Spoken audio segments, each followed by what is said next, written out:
Hello friends. चलिए आज की क्लास शुरू करते हैं। ये हमारी पंचायती राज सब्जेक्ट की 35वीं क्लास है।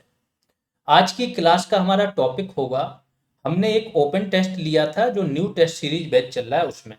सबके लिए फ्री था ये टेस्ट।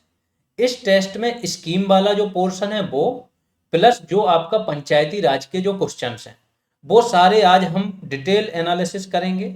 इससे क्या होगा, बहुत सारे लोगों के बहुत से डाउट्स दूर हो जाएंगे, बहुत सारी नई चीज़ें पता चलेंगी आप लोगों को। और जो नए स्टूडेंट है उन्हें पता चलेगा कि टेस्ट सीरीज जो हो रही है उसका स्तर क्या है। ठीक है। जो एकदम नए स्टूडेंट हैं, अगर वो क्लास करना चाह रहे हैं तो पूरी बीपीओ का सिलेबस इसी चैनल पे पड़ा हुआ है। आप जाके प्लेलिस्ट चेक कीजिए। बीपीओ की अलग है, पंचायती राज की अलग है, कंप्यूटर की अलग है और यूपी स्पेशल की अलग है। जो लोग टेस्ट सीरीज ज्वाइन करना चाहते हैं वो जीएस रेवोल्यूशन सर्च करें, ऐप मिल जाएगा, वहां पर टेस्ट सीरीज चल रही है। हर संडे को एक फुल टेस्ट होता है। ठीक है। अब आते हैं हम क्वेश्चन पर। आज के इसमें एक क्वेश्चन हमने यूपी स्पेशल का शामिल किया है क्योंकि इसमें थोड़ा सा कंफ्यूजन था स्टूडेंटों को, तो यहां से वो दूर हो जाएगा। ठीक है। हाँ जी। तो निम्नलिखित में से किस स्थल में तीनों पाषाण युगों के बीच संक्रमण की झलक है? कौन सा ऐसा स्थल है जिसमें तीनों पाषाण काल के एक प्रकार से क्या अवशेष मिलते हैं, साक्ष्य मिलते हैं, ये पूछ रहा है। चौपानी मांडो वो स्थल है। कुछ लोग कंफ्यूज होते हैं कि बेलन नदी घाटी भी है। तो देखो, बेलन नदी घाटी क्या है, एक विस्तृत क्षेत्र है, उसी में आपका चौपानी मांडो भी आता है। समझ गए? तो बेलन नदी घाटी के अंदर ही चौपानी मांडो आता है। सिंगरौली घाटी जैसे हो गई आपकी, अलग हो गई, ऐसे ही चौपानी मांडो बेलन नदी घाटी का पार्ट है। तो दोनों क्वेश्चन सही हो जाएंगे, मीन्स ऑप्शन। बेलन नदी घाटी भी अगर यहाँ पे होता वो भी सही होता, और चौपानी मांडो भी सही होता। तो ये क्या हो जाएगा, चौपानी मांडो। यहां से तीनों काल के, पुरापाषाण काल, मध्यपाषाण काल और नवपाषाण काल के साक्ष्य मिलते हैं। अब आते हैं अगले क्वेश्चन पर। प्रशिक्षित कृषि उद्यमी स्वावलंबन योजना के संबंध में कौन कौन से कथन सही है? ठीक, यहां से इसकी योजना के नाम पर जाओ। ठीक है। अब होता क्या, पहले मैं पैटर्न बता दे रहा हूं। जो यहां पर टेस्ट होते हैं उनमें क्या होता है कि आपके 3 से 4 पोर्शन ऐसे होते हैं जिसको डीपली टारगेट किया जाता है। मीन्स उसको ऐसे टारगेट किया जाता है, उस पर इतने क्वेश्चन होते हैं कि वो टॉपिक सारे कवर हो जाएं। जैसे आज का होगा, उसमें यूपी की स्कीम बहुत अच्छे से कवर होंगी, जन्म मृत्यु पंजीकरण अधिनियम और उसके प्रपत्र बहुत अच्छे से कवर होंगे। इसके बाद आपका क्षेत्र पंचायत और जिला पंचायत अधिनियम कवर होगा। ठीक। और बाकी की चीजों से फिर ऐसे होगा कि टुकड़ों में क्वेश्चन आएंगे। जैसे क्लास 1 और क्लास 2 भी आज के इसमें कवर होगी। तो इस तरीके से जब कवर करते हुए चलते हैं तो आप देखोगे 5 या 6 टेस्ट में सब कुछ कवर हो जाता है। और अब तक जितने भी टेस्ट आपके हो चुके हैं उसमें पंचायती राज ऑलमोस्ट इतने तरीके से कवर हो चुका कि केवल टेस्टों से ही आपका पूर्ण रिवीजन हो जाएगा। ठीक है। आते हैं क्वेश्चन पर। प्रशिक्षित कृषि उद्यमी स्वावलंबन योजना, योजना का नाम देखो, प्रशिक्षित मतलब उनको ट्रेनिंग दी जाएगी। कृषि का क्षेत्र है, उद्यमी मतलब वो उद्यम लगाएगा, एक प्रकार से क्या करेगा, दुकान टाइप की। ठीक है, कोई ना कोई व्यवसाय कराएगा।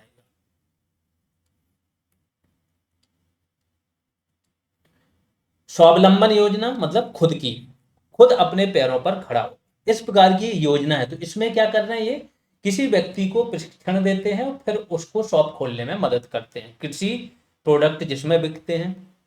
तो इसके बारे में पूछा गया, यह योजना उत्तर प्रदेश में 2015-16 से शुरुआत हुई थी, जिसे 28 जनवरी 2023 को अगले 5 वर्ष के लिए विस्तारित किया गया है। बिल्कुल सही है। अब इसके बारे में मैं एक चीज आप लोगों को बताना चाह रहा हूं कि जैसे यहाँ पर स्कीम पूछी जाएगी ना, उनमें डेट वगैरह ज़्यादा दी जाएगी। इसलिए दी जाएगी कि डेट से क्या होगा कि जब यहाँ पर क्वेश्चंस में आपके सामने बार बार डेट आती है तो आपको याद हो जाती है। एग्जाम में आपके डेट के क्वेश्चन 2 या 3 से ज़्यादा नहीं आएंगे, लेकिन यहाँ पर इसलिए दी जा रही है कि आपके सामने से गुजरे तो आपको सारी चीज़ें याद हो जाएं।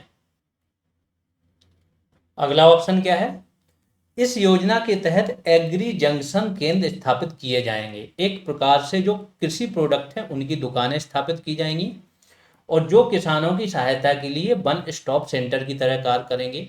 ये भी बिल्कुल सही है। तो इसका क्या हो जाएगा, दोनों कथन सत्य है। अगले उस पर चलते हैं। एक जिला एक खेल योजना के संबंध में कौन कौन से कथन सत्य हैं? अगर आप लोगों को पता हो, 24 जनवरी 2018, 24 जनवरी को क्या होता है? उत्तर प्रदेश दिवस। इस दिवस के अवसर पर एक योजना की शुरुआत हुई थी, एक जिला एक उत्पाद। तो हर जिला, उसमें एक स्पेसिफाइड उत्पाद होगा, उसमें ही उस जिले की दक्षता को बढ़ाया जाएगा जिससे कि वो निर्यात कर सके। इस प्रकार की एक योजना बनाई गई थी, ठीक ठाक सफल रही, केंद्र ने भी इनकी योजना को अपनाया। इसी तर्ज पे इन्होंने 2022 में किसकी शुरुआत कर दी? एक जिला एक खेल। ये सही है पहला वाला। दूसरा क्या है? इस योजना के तहत, बस यहाँ पे कुछ जगह अगर आपको नहीं पता हो तो कॉमन सेंस लगाना है आपको। इस योजना के तहत वाराणसी जिले का खेल फुटबॉल। क्या आपको लगता है यूपी में फुटबॉल बहुत ज्यादा जगह खेला जाएगा? बहुत ज्यादा डिस्ट्रिक्ट नहीं है, ठीक है। बनारस तो बिल्कुल नहीं है, तो यहाँ से हो जाएगा। फिर झांसी से जो लोग थोड़ा बहुत परिचित हों, तो झांसी में पहले इन लोगों ने बैडमिंटन कर दिया था, फिर इसको चेंज करके इन्होंने क्या किया? हॉकी। क्योंकि मेजर ध्यानचंद कहीं ना कहीं झांसी से जुड़े रहे और हॉकी के सबसे बड़े खिलाड़ी थे वो, दद्दा बोला जाता था उनको, ठीक है। तो ये वाला ऑप्शन क्या हो जाएगा आपका? गलत हो जाएगा। वाराणसी में कुश्ती है और झांसी में हॉकी। चेंज किए गए 50 जिलों के खेल, चेंज किए गए इस योजना को लाने के लिए। अगले उस पर चलते हैं। उत्तर प्रदेश मुख्यमंत्री बुनकर सौर ऊर्जा योजना के संबंध में कौन कौन से कथन सत्य हैं? तो बुनकर सौर ऊर्जा योजना है, इसके बारे में बताना है कौन कौन से कथन सत्य हैं। पहला है, इस योजना की शुरुआत 25 नवंबर 2022 को की गई थी तथा यूपी नेडा को इसकी कार्यदायी संस्था बनाया गया था। क्या यह सही है? बिल्कुल सही है। दूसरा, इस योजना के अंतर्गत सामान्य जो पावर लूम बुनकर हैं, ठीक है, नॉर्मल, उनको अगर सोलर प्लांट लगाना है तो उनकी कुल लागत का 70% अनुदान सरकार देगी। ये वाला ऑप्शन गलत है, 50% की सरकार ने यहां पर बात की है, तो केवल एक सही हो जाएगा, ए। अगले उस पे आते हैं। Uttar Pradesh adopt a heritage policy के संबंध में कौन कौन से कथन सत्य हैं? हेरिटेज जानते हैं आप? विरासत, विरासत स्थल होते हैं। यूनाइटेड नेशंस की सूची, विश्व विरासत सूची, आप यूनेस्को की, आपको पता होगा, निकलती है। यूनेस्को के अलावा भी हमारा जो संविधान है उसके नीति निर्देशक तत्वों में बोला गया है कि जो विरासत है वो उस राज्य का ये कर्तव्य होगा कि इन विरासतों का संरक्षण करें। एएसआई बहुत पहले से बना हुआ था, स्वतंत्रता के पहले से, तो एएसआई इन सब का संरक्षण करता है जो भी विरासत स्थल है।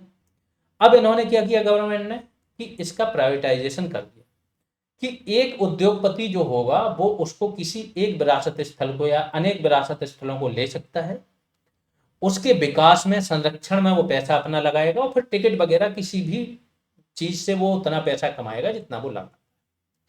तो इसकी शुरुआत 16 अगस्त 2021 को उत्तर प्रदेश के संस्कृति विभाग एवं निजी क्षेत्र की सहभागिता से की गई थी। बिल्कुल सही है। इस योजना के तहत स्मारक को गोद लेने वाले व्यक्ति को क्या कहा जाएगा? स्मारक मित्र। और ये स्मारक मित्र रहेगा यानी कि उद्योगपति, उत्तर प्रदेश का संस्कृति विभाग रहेगा और जिस जिले में वो विरासत स्थल स्थित है वहां के जिलाधिकारी, इन तीनों के मध्य एक एमओयू साइन किया जाएगा। तो ए भी सही है, इसलिए इसके दोनों कथन सत्य हो जाएंगे। अब ये देखो जितने क्वेश्चन आ रहे हैं ना, वो एक योजना से अगर 2 क्वेश्चन बन जाएंगे तो वो योजना खत्म हो जाएगी, फिर उससे कोई क्वेश्चन कम से कम यूपी ट्रिपल एससी और यूपी पीसीएस लेवल पे तो नहीं बन सकता। आपको आ रहा होगा अगर 2 क्वेश्चन भी कर लिए। इसी प्रकार से यूपी स्पेशल पर अनाउंसमेंट है, आने वाले जो BPO new test series batch है उसमें 3 से 4 टेस्ट यूपी स्पेशल पर होंगे, कम से कम 4 होंगे। पहले हम सोच रहे थे 1 या 2 टेस्ट में सारा कवर कर लिया जाए, लेकिन जब क्वेश्चन पेपर बनाने को गए तो देखा कि अब क्यों ना इसको इतने अच्छे से कवर किया जाए कि हर एक टॉपिक इतने अच्छे से कवर हो कि यूपी पीसीएस से भी ऊपर का स्तर जाए और फिर आपको यूपी स्पेशल के लिए कुछ भी करने की जरूरत ना हो, कोई भी एग्जाम आप देने जाओ।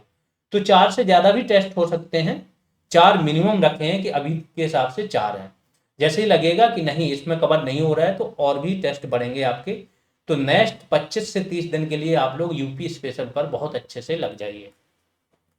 आते हैं उत्तर प्रदेश मुख्यमंत्री बाल सेवा योजना के संबंध में कौन कौन से कथन सत्य हैं? मुख्यमंत्री बाल सेवा योजना, आप लोगों को पता होगा कोविड आया था 2021 में, मार्च 2021 में आया था ये कोविड, लॉकडाउन लगा था, तो बहुत सारे बच्चे अनाथ हो गए थे, इन्हीं के लिए बाल सेवा योजना आई थी। तो पहला इसका ऑप्शन है, इसकी शुरुआत 2022 में की गई थी, नहीं, जुलाई 2021 में शुरुआत हुई थी, तो पहला गलत हो जाएगा। योजना का लाभ उन बच्चों को प्राप्त होगा जिनकी उम्र 18 वर्ष से कम है, बिल्कुल सही है। जिनके माता पिता की मृत्यु, माता पिता इसमें अभिभावक भी लगा लो, या ऐसा व्यक्ति जो उन बच्चों का पालन पोषण कर रहा था वो अकेला था, उसकी मृत्यु हो जाएगा, तो इनको मिलेगा लाभ। इसलिए क्या हो जाएगा, पहला कथन गलत हो जाएगा, दूसरा सही हो जाएगा। अगले उस पे आते हैं, मुख्यमंत्री कन्या सुमंगला योजना के संबंध में कौन कौन से कथन सत्य है?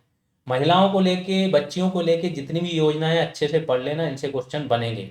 कन्या सुमंगला हो गई, किशोरी बालिका हो गई आपकी, है ना, सक्षम सुपोषण हो गई, सुपोषण घर योजना हो गई, इन सबसे क्वेश्चन बनते हैं। तो कन्या सुमंगला योजना ये पता है आपको, जन्म से लेके बालिका की ग्रेजुएशन तक समय समय पे विभिन्न 6 चरणों में पैसा दिया जाता है। पहले 15,000 था, अब इसमें 25,000 हो गया। तो इस योजना का लाभ किसी भी परिस्थिति में 2 से अधिक बच्चियों को नहीं मिलेगा, ऐसा इन्होंने बोला है। जहाँ पे भी ऐसा एक्सट्रीम लग जाए ना किसी भी परिस्थिति में, वहाँ पर 99% वो चीज़ क्या होती है, रॉन्ग होती है, इसको ध्यान रखना। यूपीएससी में ये बहुत लगाया जाता है ये वाला आइडिया।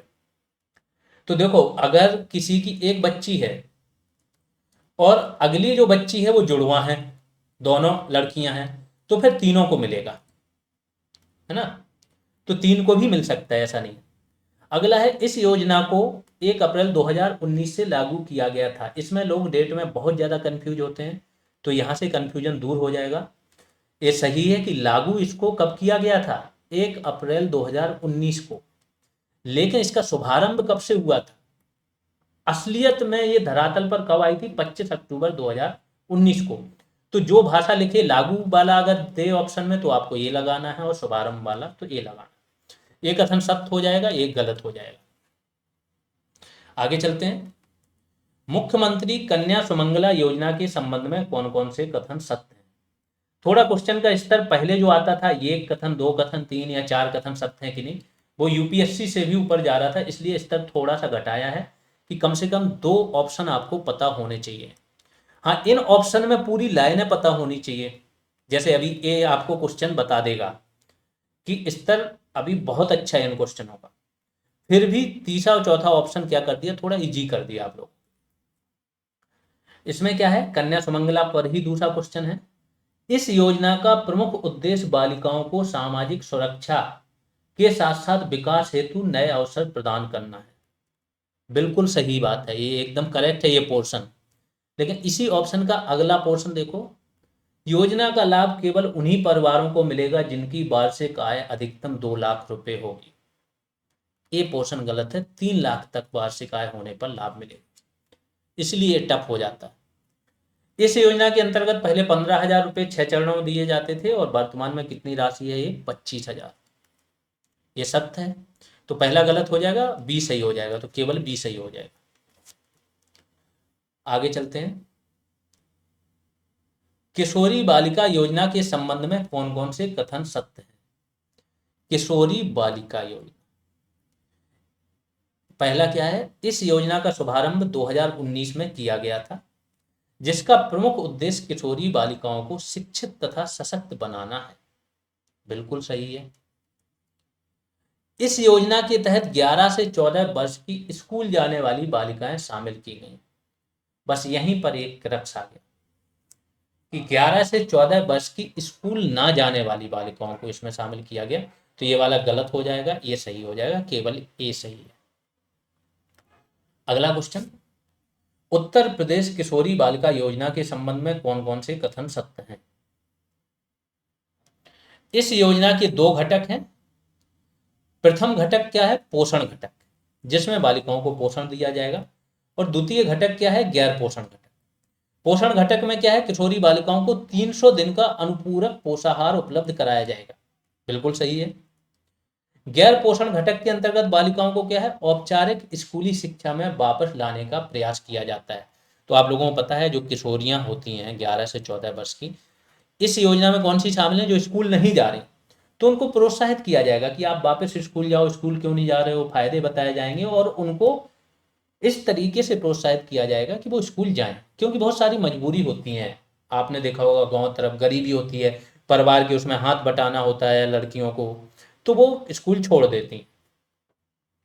तो इसका क्या हो जाएगा आपका, दोनों कथन सत्य हो जाएंगे। अगले उस पर चलते हैं। उत्तर प्रदेश मुख्यमंत्री समग्र ग्राम विकास योजना के संबंध में कौन कौन से कथन सत्य हैं। देखो यूपी की योजनाओं की एक लिस्ट दे दी गई थी, आप लोगों को पता हो, पेड बैच में अभी एक लिस्ट बना के मैंने प्रोवाइड कराई थी, ये पेड बैच है, ठीक है। 1846 मेंबर हैं यहाँ पर, टेलीग्राम पर ही है। इसका अगर कंटेंट किसी को चेक करना है, पेड बैच में जो भी स्टूडेंट हैं कंटेंट नहीं मिलता है, तो ग्रुप के नेम पे क्लिक किया करो, ये नेम है, यहाँ क्लिक करोगे, नीचे ऑप्शन आएगा फाइल्स वाला, फाइल्स पर क्लिक करोगे, सारी फाइल्स आ जाएंगी। यहाँ तक कि आप पिंड कमेंट में जाओगे, यहाँ पर जाओगे तो 5-6 पिंड कमेंट के बाद एक वीडियो मैंने पिन किया था, उसमें यही बताया गया है कि कहाँ से, ये वाला है जो, कि कहाँ कौन सा कंटेंट है, कैसे आपको प्राप्त करना है, इस वीडियो को देख लेना तो भी सारी चीज़ें आपको पता चल जाएंगी, ठीक है। अब आते हैं हम फिर से इस ग्रुप पे। इस ग्रुप में अभी मैंने एक आपको यूपी स्पेशल की जो स्कीम है यूपी की, उन पर एक पीडीएफ प्रोवाइड कराई थी, केवल नाम दिए थे क्योंकि कंटेंट तो आपके पास है, कैसे बनाना है क्या है, तो इसको जिन लोगों ने नहीं देखा देख लेना, इन स्कीम को जरूर तैयार कर लेना। फिर से आते हैं हम अपने उस पर। हम्म तो मुख्यमंत्री समग्र ग्राम विकास योजना के संबंध में कौन कौन से कथन सत्य हैं। इस योजना के तहत थारू, मुसहर, वनटांगिया जनजाति बाहुल ग्रामों को लक्षित किया गया है तथा योजना का क्रियान्वयन पंचायती राज विभाग द्वारा किया जाएगा। तो देखो पहला पोर्शन इसका सही है, थारू, मुसहर, वनटांगिया जनजाति बाहुल ग्रामों को लक्षित किया गया है, बिल्कुल सही है। दूसरा पोर्शन इसका क्या है, इस पर ध्यान दो, योजना का क्रियान्वयन कौन, ग्राम विकास विभाग, इसके द्वारा किया जाएगा, इसलिए गलत हो जाएगा। योजना के अंतर्गत चयनित राजस्व ग्रामों में 17 विभागों के 24 कार्यक्रम संचालित किए जाएंगे, बिल्कुल सही है। जो गांव के पूर्ण विकास हेतु उत्तरदायी होंगे, तो बी सही हो जाएगा। अगले उस पर, उत्तर प्रदेश समग्र ग्राम विकास योजना के संबंध में कौन कौन से कथन सत्य हैं। जैसा मैंने बोला 2 क्वेश्चन अगर किसी स्कीम पर आ गए वो कंप्लीट हो जाएगी। इस योजना के अंतर्गत जो सेना है, सशस्त्र बल हैं, अर्धसैनिक बल हैं, इनके जो जवान शहीद होते हैं तो इनके गांवों को क्या नाम दिया जाएगा, शहीद ग्राम, इनकी मूर्ति भी लगाई जाएगी, ठीक है। इसके बाद अगर इनका गांव पक्की सड़क से नहीं जुड़ा है तो इसे पक्की सड़क से जोड़ा जाएगा और इस सड़क को क्या नाम दिया जाएगा, गौरव पथ, बिल्कुल सही है ये। इस योजना के कार्यक्रमों को केंद्र तथा राज्य की योजनाओं से मिलने वाले फंड, होता क्या है जो इस टाइप की योजनाएं आती हैं समग्र विकास वाली, उसमें क्या होता है कि अलग अलग योजनाएं, जैसे जल है ना, जल शक्ति मंत्रालय की योजना है तो उससे जल वाली जितनी भी चीजें हैं साफ सफाई वाली सब दूर कर दी जाएंगी। सड़क मंत्रालय वाली जो स्कीम है मनरेगा वगैरह, उससे काम करा दिया जाएगा। तो हर स्कीम से गांव के विकास का काम करा दिया। फिर भी कुछ ऐसा रह गया जो विकास नहीं हो पाया, तो फंड की कमी पड़ गई, तो जो विधायक निधि है उससे भी फंड दे दिया जाएगा, ऐसे यहाँ पे व्यवस्था है। तो ये भी सही हो जाएगा, ये भी सही हो जाएगा, दोनों कथन सत्य हैं। अगले उस पर चलते हैं। डॉक्टर अंबेडकर उत्कृष्टता केंद्र योजना के संबंध में कौन कौन से कथन सत्य हैं। अगर आप लोगों को पता हो, इस इनके बारे में बता दे रहा हूं, चलिए पहले इसके ऑप्शन देख लो। इस योजना की शुरुआत 22 अप्रैल 2022 को सामाजिक न्याय और अधिकारिता मंत्रालय के अंतर्गत बीएचयू में की गई थी, यानी कि बीएचयू से की गई थी। इस योजना के अंतर्गत अनुसूचित जाति के छात्रों को यूपीएससी द्वारा आयोजित सिविल सेवा परीक्षाओं की उच्च गुणवत्ता वाली कोचिंग मुफ्त में प्रदान की जाएगी। देखोगे दोनों सही है इसके ऑप्शन। अब थोड़ा इसके और डिटेल में जाते हैं। आपको पता होना चाहिए कि सामाजिक न्याय और अधिकारिता मंत्री वीरेंद्र कुमार हैं, ठीक है। प्रोटेम स्पीकर रहे हैं पिछली वाली लोकसभा में, 7 या 8 बार से ज्यादा सांसद रह चुके हैं लोकसभा के, बहुत वरिष्ठ हैं, ठीक। इसके अलावा जो डॉक्टर अंबेडकर ट्रस्ट है उसके ये अध्यक्ष भी हैं और सामाजिक न्याय और अधिकारिता मंत्रालय के अंतर्गत मंत्री हैं, कैबिनेट मंत्री। इन्होंने इसको शुरू किया था कहाँ से? बीएचयू से। इसमें क्या होगा, केवल अनुसूचित जाति को लिया गया, तो यहाँ कंफ्यूज मत होना। अनुसूचित जाति के छात्रों के लिए कोचिंग इन सेंटरों पे, जो विश्वविद्यालय है, केंद्रीय विश्वविद्यालय, इनमें एक कोचिंग सेंटर खोला जाएगा। हर उसमें 100 सीटें होंगी जो केवल अनुसूचित जाति के बच्चों को उच्च लेवल की पढ़ाई कराएंगी, तैयारी कराएंगी यूपीएससी के लिए। तो क्या हो जाएगा? दोनों कथन सत्य। उत्तर प्रदेश की योजना है मातृभूमि योजना, इंपॉर्टेंट है। मातृभूमि योजना हो गई, समग्र ग्राम विकास योजना हो गई, ये सारी योजनाएं इंपॉर्टेंट हैं, ध्यान रखना। स्वामित्व योजना हो गई आपकी, है ना। तो मातृभूमि योजना के संबंध में कौन कौन से कथन सत्य हैं? इस योजना के क्रियान्वयन हेतु उत्तर प्रदेश मातृभूमि सोसाइटी एक समिति का गठन किया जाएगा, जिसकी गवर्निंग काउंसिल के अध्यक्ष पंचायती राज मंत्री होंगे। अब देखो, इसमें भी पहला पोर्शन बिल्कुल सही है, एक समिति का गठन किया जाएगा, लेकिन इनकी गवर्निंग काउंसिल के अध्यक्ष कौन होंगे? सीएम। उपाध्यक्ष होंगे पंचायती राज विभाग के मंत्री। तो ये गलत हो जाएगा। इस योजना के अंतर्गत कोई भी निजी व्यक्ति या संस्था, गांव के व्यक्ति होते हैं, बाहर चले जाते हैं, अच्छा खासा पैसा कमाते हैं, फिर उनका दिल गांव से ही जुड़ा रहता है, अगर वो चाहते हैं कि वो गांव के विकास में कुछ योगदान दें, तो वो क्या करेंगे? गांव का जो आपका 11वीं अनुसूची है, इसके तहत जो भी काम आते हैं आपके, या पंचायती राज अधिनियम के अंतर्गत ग्राम पंचायतों में जो भी काम कराए जा सकते हैं, उनमें से कोई भी काम खोज के, कोई भी अच्छा इंफ्रास्ट्रक्चर का, स्कूल का, अस्पताल, जो भी उन्हें सही लगे, वो खोज के उसकी 60% अगर वो राशि देते हैं, तो बाकी की 40% कौन देगा? राज्य सरकार। और वो काम करा सकते हैं। फायदा क्या होगा इसमें? उन्हें सारी परमिशन मिल जाएगी, 40% का सरकार से सहायता मिल जाएगी। इसके अलावा शिलापट्ट वगैरह जो होगा उन्हीं का, उनकी फैमिली का, जिसका वो नाम लिखवाना चाहें लिखा सकते हैं कि ये उन्होंने ही बनवाया है, ये है। तो ये क्या होगा? ये भी सही है, ये वाला गलत है आपका, तो केवल भी सही होगा। आगे चलते हैं। उत्तर प्रदेश मुख्यमंत्री अभ्युदय योजना के संबंध में कौन कौन से कथन सत्य हैं? अभ्युदय योजना आप लोगों को पता होगी, थोड़ा आप लोग ट्राई करना, जो लोग भी थोड़ा बहुत जीएस का ठीक ठाक नॉलेज है, जाके जाएं, यहाँ फ्री में पढ़ाते हैं, ठीक है। तो ये योजना शुरू की गई थी, कब शुरू की गई थी? 15 फरवरी 2021 को।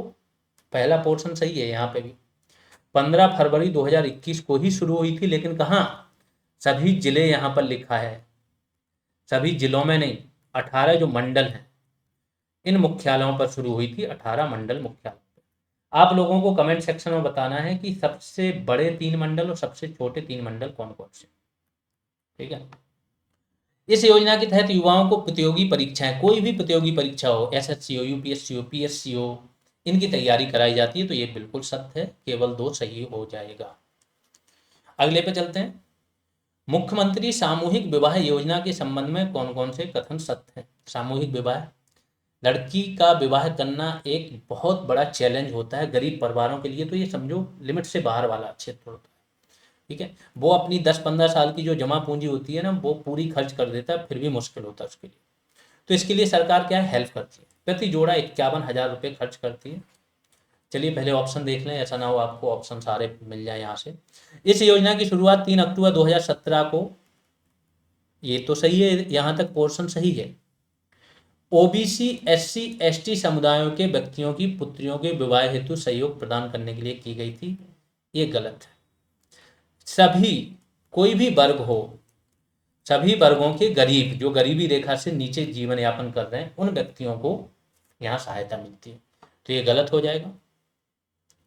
अगला क्या है? इस योजना का संचालन कौन करता है? समाज कल्याण विभाग। तो देखो क्या क्या आ रहा है, एक क्वेश्चन में देखो क्या क्या आ गया, ये समझना जरूरी है। डेट आ गई, लाभार्थी आ गए कि कौन कौन लाभार्थी है, लाभ आ गया, विभाग का नाम आ गया कि कौन से विभाग के अंतर्गत हो गया, कितने रुपए खर्च हो रहे हैं, मिनिमम क्राइटेरिया आ गया, सब चीज तो आ गया, सिर्फ एक क्वेश्चन, ठीक है। बहुत मेहनत होती है एक सिंगल क्वेश्चन बनाने, जो बाहर है ना copy paste, cut copy paste वाली मशीन है, सेम क्वेश्चन बना रहे हैं, उनको ही नहीं पता है क्या चल रहा है, क्या नहीं चल रहा है, क्या फायदा होगा, बेवकूफ बनाए पड़े हैं, क्विजें करा रहे हैं दुनिया भर की, यहीं से सीख के यहीं की चीज़ों तोड़ मरोड़ करके हल्का फुल्का टाइम वेस्ट कर रहे हैं। सबसे बड़ी दिक्कत क्या है ना, कि लोग कहीं से कुछ भी ले रहे हैं, चलिए उनका भला हो जाए, बट वो स्टूडेंटों का टाइम वेस्ट कर रहे हैं।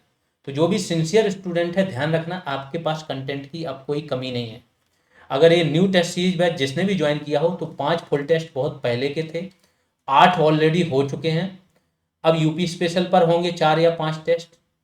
जो यूपी स्पेशल ऐसे कवर हो जाएगा ना कि यूपीएससी वाले भी आपके सामने खड़े नहीं हो पाएंगे। यूपी पीसीएस वगैरह तो भूल ही जाओ। जिन्हें लगता है ना बहुत बड़े वो तोप हैं, मेंस लिख लिया उन्होंने, पेपर 5 और 6 लिख लिया, उन लोगों को भी आप लोग खड़े नहीं होने दोगे जब ये टेस्ट कंप्लीट होंगे। यहाँ पे जो चीज़ एक बार हो जाती है तो उसका स्तर यही हो जाता है, फिर उसमें से कहीं से कुछ भी आए वो नहीं छूटना चाहिए। ठीक है, फिर से आ जाते हैं अपने पॉइंट पर। तो समाज कल्याण विभाग के अंतर्गत इसका संचालन किया जाएगा। प्रति जोड़े पर सरकार 51,000 रुपये खर्च करेगी, बिल्कुल सही है। और ये कब होगा? जब न्यूनतम 10 जोड़े हों। ऐसा नहीं है कि आपने सामूहिक विवाह तो बोल दिया, 2 ही जोड़े या 1 ही जोड़े की शादी हो रही। ठीक है, तो 10 जोड़े का होना अनिवार्य है, दोनों कथन सत्य हो जाएंगे। नहीं, एक बार देख लेने दो मुझे ऊपर का कथन क्या था, ये वाला गलत था, तो केवल बी सही हो जाएगा। अगले उस पे आते हैं, पंडित दीनदयाल उपाध्याय किसान समृद्धि योजना। किसान समृद्धि योजना, आप किसान को समृद्ध कैसे करोगे? अशोक दलबई एक कमेटी बनी थी, आप लोगों को पता हो। ठीक है, किसानों की आय 2022 तक दोगुनी करनी थी। अशोक दलबई एक कमेटी बनी, उनसे बोला सुझाव दो। जब सुझाव देने में आए तो किसान की आय आप दोगुनी कैसे करोगे? सोचो। पहला चीज उसकी पैदावार बढ़ा दोगे। पैदावार जितनी बढ़ रही उससे ज़्यादा कितनी ज़्यादा आप बढ़ा दोगे, बहुत ज़्यादा फर्क नहीं पड़ता। दूसरा चीज़, जो जमीन है उसको ज़्यादा जमीन प्रोवाइड करा दो। जमीन तो लिमिटेड है, ये भी काम नहीं हो सकता है। अच्छे बीज ऑलरेडी मिल रहे हैं जितने हैं, वो भी काम नहीं हो सकता। सिंचाई की सुविधाएं अब ऑलमोस्ट हर व्यक्ति तक पहुंच गई, उसमें भी। तो दलवई कमेटी ने पता क्या दिया था सुझाव? उन्होंने सुझाव दिया था कि जो ये पैदावार वाला है ना, उपज आगत वाला क्षेत्र है, आगत में जहाँ लगना है चीजें, वो तो हो गया, उसमें आप ज्यादा कुछ कर नहीं सकते। जो निर्गत वाला क्षेत्र है, यानी कि विपणन, कृषि विपणन पर काम करो। किसान की जब फसल कट जाती है तो तुरंत सस्ता हो गया तो उसको बेचना, मजबूरन बेचना होता है, उसको वो तुरंत बेचना ना पड़े। जब उसकी कटाई हो गई फसल की तो वहां पे भी सड़ने का, भीगने का डर रहता है, वो ना हो। अगर सब्जी वगैरह है तो खराब होने का है, तो उसके लिए कोल्ड स्टोरेज हो। तो विपणन वाली जो चेन है ना, इस पे काम करो, एमएसपी बढ़ाओ, तो यहां से आप उसको ज्यादा पैसा दो, तभी उसकी आय दोगुनी कर सकते हो। सरकार शांत हो गई, जब सरकार के ऊपर आया तो शांत हो गई। अभी कोई किसानों की आय दोगुनी करने की बात नहीं कर रहा है ना। चलिए फिर से आ जाते हैं। तो यहाँ पर किसानों की समृद्धि के लिए बात हो रही थी कि इनको समृद्ध किया जाए, किसान समृद्धि हो। अब क्या समृद्ध किया जाए? जो बीहड़ बंजर भूमि है इसका विकास किया जाए। तो दूसरे पॉइंट पे आ जाते हैं, ग्रामीण क्षेत्र में बीहड़ बंजर जल भराव वाली भूमि को सुधार कर कृषि योग्य बनाया जाएगा। ये बिल्कुल सही है। शुरुआत कब की गई थी? 8 अगस्त 2017 को। पहला पोर्शन सही है, अगले पोर्शन में डेट ऑलमोस्ट मैंने सही इसलिए दे दी कि पर्पज ये नहीं है कि आपका क्वेश्चन कैसे भी गलत कराया जाए। पर्पज ये है कि आपके पास कैसे भी कंटेंट पूरा पहुंचे, और जहां आप मिस करते हो, जो चीज आप ध्यान नहीं देते हो, केयरलेस हो जाते हो, वहां से आपका गलत हो, तो फिर अगली बार आप ध्यान दो। डेट वगैरह में गलत ना हो, तो डेट ऑलमोस्ट सही दी गई है, किसी एक आध में ही डेट इधर उधर की जाती है। ठीक है, वर्तमान में इसमें उत्तर प्रदेश के सभी जिले सम्मिलित हैं। बस यहाँ पर उत्तर प्रदेश के सभी जिले सम्मिलित नहीं है, एक जिला है गौतम बुद्ध नगर, शहरी वाला एरिया है, वो शामिल नहीं है। ठीक है, तो ये गलत हो जाएगा, ये सही हो जाएगा। अगले उस पे आते हैं, उत्तर प्रदेश नया सवेरा योजना के संबंध में कौन कौन से कथन सत्य हैं? नया सवेरा किसे देंगे? जिनके जीवन में अंधियारा है। तो ये कौन से? वो बच्चे हैं जो बाल श्रम से पीड़ित हैं। इनको या तो, अधिकतर तो पहले मजबूरन होता था, अब तो मजबूरन बाल श्रम नहीं कराया जाता है, फिर भी बहुत सारा ह्यूमन ट्रैफिकिंग चलती है। आप लोगों को पता होना चाहिए, आर्टिकल शोषण के विरुद्ध अधिकार हैं, आर्टिकल 23 और 24। ह्यूमन ट्रैफिकिंग जो आपका है 23, इसमें तो बिल्कुल केंद्र, केवल संसद इस पर कानून बना सकती है। बाल श्रम के लिए संसद ने कानून बना रखे हैं। ठीक है, ये मानव दुर्व्यापार, बलात्संग वगैरह पर है 23। 24 में क्या है? बालकों का नियोजन। तो 14 वर्ष तक की जो उम्र के बच्चे हैं, जो आपका मूल अधिकार है, उनका तो किसी भी फील्ड में आप नहीं लगा सकते। वो केवल घरेलू, अगर उनका दुकान वगैरह है, उसमें हेल्प करा सकते हो, ठीक है, अगर घर का है। और बाकी आप किसी भी जगह पर नौकरी पे नहीं लगा सकते हो 14 वर्ष की अगर इनकी एज है। दूसरा मैं फैक्ट बताऊंगा क्यों ऐसा है, ठीक है। 14 से 18 वर्ष के बच्चों का नियोजन खतरनाक जो व्यवसाय खनन हो गए, आपके पटाखा फैक्ट्री वगैरह हो गई है, और जो खतरनाक उद्योग हो है, इनमें नहीं लगा सकते हो। तो 14 से 18 वर्ष के बच्चे काम तो कर सकते हैं, होटल वगैरह मिल जाते हैं, इन सब में काम कर सकते हैं, लेकिन खतरनाक उद्योग है, माइनिंग वगैरह है, इसमें इनको नहीं लगा सकते हो। बस यहीं पर इसका एक ऑप्शन आपका आ जाएगा, अगले उसमें आएगा, ठीक है। अब आते हैं 14, क्या है, 6 से 14 वर्ष की उम्र को आर्टिकल 21A बना दिया गया। क्या है, शिक्षा का अधिकार, कि 6 से 14 वर्ष के व्यक्ति जितने भी बच्चे हैं इनको राज्य निःशुल्क और अनिवार्य शिक्षा प्रदान करेगी। फिर आज 45 जो अनुच्छेद है, नीति निर्देशक तथ्य है 45 में, इसमें क्या बोल दिया गया है कि 0 से 6 वर्ष की उम्र की देखभाल एक केंद्र का विषय है, ठीक है, करने की कोशिश करें। लेकिन जो आपकी एक मूल कर्तव्य, आखिरी मूल कर्तव्य 11वां, वो क्या बोलता है कि हर व्यक्ति, माता पिता, अभिभावक की ये जिम्मेदारी होगी कि वो 6 से 14 वर्ष का अगर उनका बच्चा है तो उसे शिक्षा पाने का अवसर प्रदान करे, शिक्षा प्रदान करे, सिंपल है। सरकार फ्री में दे रही है, आप ले जाके स्कूल तक छोड़ाओ, इतनी जिम्मेदारी तो निभाओगे। तो ये सारी चीजें हैं। तो 14 वर्ष से कम उम्र के व्यक्ति या बच्चे हैं, उनको वो भी जब स्कूल टाइमिंग नहीं है तब आप अपने घरेलू कामों में हेल्प ले सकते हो, लेकिन उन्हें कहीं नौकरी पर नहीं लगा सकते। यही यहाँ पे क्रक्स है, ठीक है। आ जाते हैं, तो इस योजना की शुरुआत कब हुई, 16 जून 2017 को उत्तर प्रदेश के श्रम विभाग द्वारा बच्चों को बाल श्रम से मुक्ति दिलाने हेतु की गई, बिल्कुल सही है। यह योजना शुरुआत में बाल श्रम से सर्वाधिक प्रभावित जो 20 जिले हैं, खासतौर से तराई रीजन वाले, इनमें लागू की गई थी, ये भी बिल्कुल सही है। तो दोनों कथन क्या हो जाएंगे आपके, सत्य हो जाएंगे। अगले उस पर चलते हैं, उत्तर प्रदेश नया सवेरा योजना के संबंध में कौन कौन से कथन सत्य। इस योजना के तहत 18 वर्ष से कम उम्र के सभी कामकाजी बच्चों को सूचीबद्ध कर इन्हें विद्यालय भेजने का प्रबंध किया जाएगा। बस यही क्रक्स है, 18 वर्ष तक की बात नहीं, 14 वर्ष की, क्योंकि 14 से 18 वर्ष के बच्चों को बहुत सारे कामों में उन्हें नौकरी पर रख सकते हो, ऐसा अलाउ किया गया है, तो उनको नहीं रोका जाएगा। बाकी जो 14 वर्ष से कम उम्र के बच्चे हैं लगे हुए, वो बाल श्रम के अंतर्गत आते हैं, तो ये वाला गलत हो जाएगा। इस योजना का क्रियान्वयन ब्लॉक स्तर पर बाल अधिकार संरक्षण समिति और जिला स्तर पर जनपदीय बाल श्रम उन्मूलन समिति द्वारा किया जाएगा, बिल्कुल सही है। तो ये वाला आपका सही हो जाए। इसमें और बताते हैं, इंडिया में देखो कितनी सारी चीजें चल रही, मेरे पास तो टाइम कम होता है, आप लोगों को बहुत कम टाइम में देना पड़ता है, इतनी चीजें बता देंगे कि कोई एक व्यक्ति नहीं किसी एक टॉपिक पर इतनी बात कर सकता है, इतनी सारी चीजों को कंबाइन कर सकता है। बहुत सारे लोग होते हैं करंट पर वीडियो बनाते हैं, ये बनाते वो बनाते हैं। अगर किसी टॉपिक पर यहाँ से वीडियो जाना जब शुरू होगा ना, तो इतनी डायरेक्शन में ऐसे ऐसे ओपन होंगी चीजें कि आप लोग भी अचंभित होंगे कि हाँ क्या है, ठीक है। चलिए इस पर बात कर लेते हैं। इंडिया में जो बाल हैं, बच्चे हैं, इनकी परिभाषा कहीं पर डिफाइन ही नहीं, अलग अलग जगह अलग अलग। जैसे आपका पॉक्सो एक्ट है, इसमें क्या है, 18 वर्ष दी गई है। जो हीनियस क्राइम वाला था, अब इसमें 16 वर्ष कर दी गई बाल की, अगर वो हीनियस क्राइम कर रहा है तो 16 वर्ष के बाद ही इसे बालिग मान लिया जाता है। ये वाला बाल श्रम में इसे 14 वर्ष कर दी गई। जो यूनाइटेड नेशंस का मानवाधिकार आयोग है वो 18 वर्ष मानता है। तो बड़ा कंफ्यूजन है इंडिया में, कानूनों में आपस में इतना ज्यादा कंफ्यूजन रहता है, उनको खुद ही नहीं पता है। जो हम लोग सोचते हैं ना, इतने टैलेंटेड लोग बैठे हैं, इतने आईएएस अधिकारी बैठे हैं, ये बैठे वो बैठे, कितनी चीजें हो रही हैं, कितनी जगह कौन से कानून से क्या क्या छेड़खानी हो रही है, कौन सा कानून वेस्ट हो गया, कोई लेना देना नहीं है जब तक कि वो चैलेंज ना बन जाए। यही सेम चीज विकास दिव्यकीर्ति सर जो है उन्होंने बोला था कि बात ये नहीं है कि वो बेसमेंट में क्लास चल रही क्या है, बोले इतने सारे लोगों के अलग अलग रेगुलेशन हैं और सब इतना कॉन्फ्लिक्ट करते हैं, कुछ पता ही नहीं है कि क्या करना है क्या नहीं करना, उन्हें नहीं पता है जिन्हें लागू कराना है, ठीक है। आगे चलते हैं, तो ये क्या हो जाएगा, बी सही हो जाएगा। मुखबिर योजना के संबंध में कौन कौन से कथन सत्य हैं। मुखबिर योजना लागू हुई होगी, आप लोगों को पता होगा। एक पीसीपीएनडीटी एक्ट होता है, पीसीपीएनडीटी एक्ट क्या होता है कि भ्रूण चेक करना एक कानूनन जुर्म बना दिया गया, उसी पर ये एक्ट था, पीसीपी प्रीनेटल केयर वाला, ठीक है। तो इसमें क्या था कि आप भ्रूण चेक नहीं कर सकते, कि वो लड़का है कि लड़की, क्योंकि भ्रूण हत्याएं हो रही थी, लिंगानुपात गिरता जा रहा था। हालांकि हाल ही में एक रिपोर्ट आई है कि जिसमें जो वाई क्रोमोसोम है वो खत्म हो जाएगा।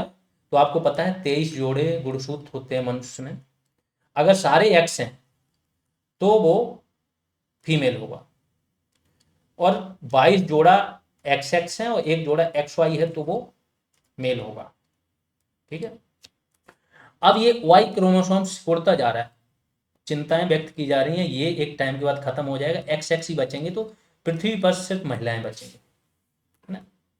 इंटरेस्टिंग फैक्ट है। आते हैं फिर से। तो भ्रूण हत्या के बारे में गोपनीय जानकारी प्राप्त करने हेतु की गई थी 24 जून 2017 को, बिल्कुल की गई थी। अब कुछ लोग, मैंने बोल दिया जैसे डेट बहुत ज़्यादा रॉन्ग नहीं लिखते हैं, तो आप लोग इसमें ज़्यादा अनअवेयर मत हो जाना कि डेट वो है। मिसयूज जहाँ पे होने लगेगा वहीं पे ही व्यवस्थाएं बदल जाएंगी, ये ध्यान रखना। योजना के अंतर्गत गोपनीय सूचना प्रदान करने वाले व्यक्ति को 5 लाख तक की प्रोत्साहन राशि प्रदान की जाएगी और उसका नाम गुप्त रखा जाएगा। ये 5 लाख नहीं है, 2 लाख। तो ये गलत हो जाएगा, ये सही हो जाएगा, तो केवल ये सही। आगे चलते हैं। एक जिला एक उत्पाद योजना के संबंध में कौन कौन से कथन सत्य हैं, इसके बारे में बात हो चुकी है। 24 जून 2018 को इसकी शुरुआत हुई थी। उत्तर प्रदेश दिवस मनाया जाता है 24 जनवरी, जून नहीं, 24 जनवरी 1950 को क्या हुआ था, उत्तर प्रदेश नाम रखा गया था इसका, संयुक्त प्रांत। ठीक है, 1836 में नाम क्या था इसका, आगरा और अवध का प्रांत। इसके बाद इसका नाम आगे 1877 में बदला, है ना, आगरा अवध का संयुक्त प्रांत हुआ, फिर 1902 में हुआ, फिर 1937 में। फाइनली नाम ये कब आया आपका, 24 जनवरी 1950 को, उत्तर प्रदेश। आगे चलते हैं। तो शुरुआत हो गई। इस योजना का क्रियान्वयन सूक्ष्म लघु एवं मध्यम उद्यम तथा निर्यात प्रोत्साहन विभाग द्वारा किया जा रहा है। तो क्या हो जाएगा, बिल्कुल सही है, दोनों कथन सत्य हो जाएंगे। अब अगला पोर्शन है आपका, यहाँ पर स्कीम आपकी खत्म हो गई। इस वाले पोर्शन में सारी यूपी की स्कीम ली गई थी, किसी में केंद्र की आ जाती हैं, किसी में स्वास्थ्य से संबंधित आ जाती हैं, किसी में आपकी बुकलेट, ऐसे करके जो पिछले 8 टेस्ट हुए हैं और 5 पहले के फुल टेस्ट हुए हैं, एक स्कीम पर ही फुल टेस्ट हुआ था। इतनी स्कीम आ गई, इससे बाहर कुछ भी नहीं जाएगा, आप इन्हीं को ही रिवाइज करते रहो। उत्तर प्रदेश जन्म मृत्यु प्रमाण पत्र के संबंध में कौन कौन से कथन सत्य, उत्तर प्रदेश के बारे में बात हो रही। प्रमाण पत्र हैं, उसमें प्रपत्र होते हैं, आपको भर के देना होता है तभी आपको प्रमाण पत्र मिलता है। तो प्रपत्र संख्या 1 जन्म सूचना से संबंधित होता है, बिल्कुल सही है। प्रपत्र संख्या 1 का मृत्यु सूचना से संबंधित होता है, ये गलत है। प्रपत्र संख्या 1 का क्या है, दत्तक जन्म, जो दत्तक गोद लेने वाला पुत्र होता है, दत्तक पुत्र होता है, उसे अगर आप लेते हो तो क्या करते हो, उसके जन्म सूचना से संबंधित हो, तो केवल ये सही हो जाएगा। उत्तर प्रदेश जन्म मृत्यु पंजीकरण के संबंध में कौन कौन से कथन सत्य हैं, फिर से आ गया, क्योंकि इस पोर्शन को बहुत अच्छे से कवर किया गया। तो प्रपत्र संख्या 2 मृत्यु सूचना से संबंधित होता है, बिल्कुल सही है। अगले उस पर चलते हैं। प्रपत्र संख्या 3 मृत जन्म सूचना से संबंधित होता है, ये भी बिल्कुल सही है, तो क्या हो जाएगा, दोनों कथन सत्य। ये जितने प्रपत्र है ना, 1 का 2 3 4 5 और 10, इनको याद कर लेना, एक बार रिवाइज कर लेना, वैसे इसी टेस्ट से रिवीजन हो जाएगा। उत्तर प्रदेश जन्म मृत्यु पंजीकरण से संबंधित कौन कौन से कथन सत्य हैं। प्रपत्र संख्या 4 संस्थागत मृत्यु, संस्थागत मृत्यु मतलब अस्पताल वगैरह, सरकारी हो चाहे निजी, यहाँ पर मृत्यु हो तो वो संस्थागत मानी जाती है। क्या चिकित्सा प्रमाण पत्र होता है, बिल्कुल सही है। प्रपत्र संख्या 5 गैर संस्थागत मृत्यु के कारण, कि क्या इसका कारण रहा है, इसका प्रमाण पत्र होता है, तो ये 5 नहीं है, 4 का है ये वाला।